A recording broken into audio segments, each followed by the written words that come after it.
Years away, my girl. Welcome to the Savage Nation. Today we pay our respects to veterans, past, present, and future.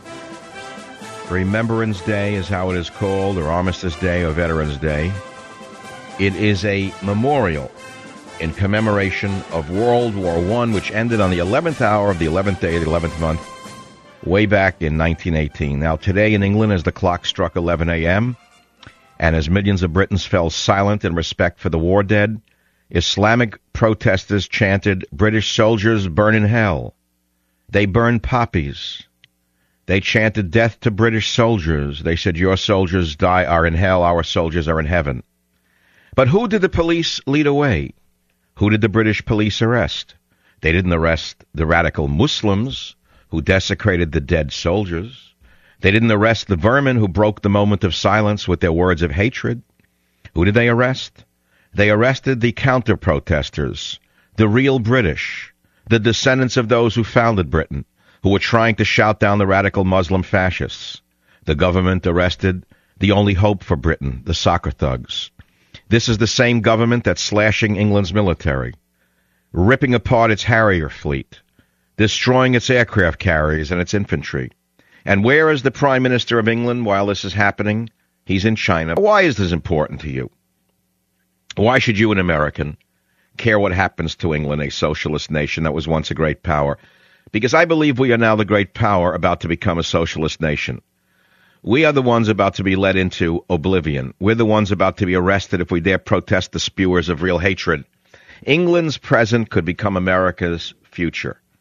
Now, some took heart when conservatives won in England, but their hopes were shattered shortly thereafter.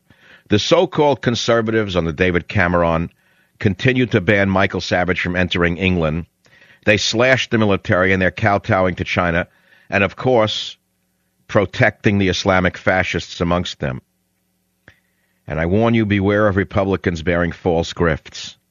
If it happened in England, it can happen here as well. But let us go back to what we're doing here in America on Veterans Day, or Poppy Day. The red poppy, many of you may not know, had become a symbol of Remembrance Day due to the poem called In Flanders Field by John McCrae.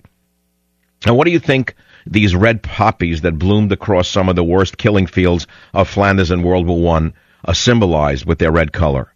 You can pretty much figure this out, right?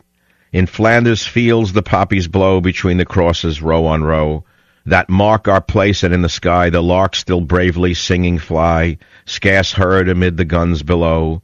We are the dead. Short days ago we lived, felt dawn, saw sunset glow, loved and were loved, and now we lie in Flanders fields.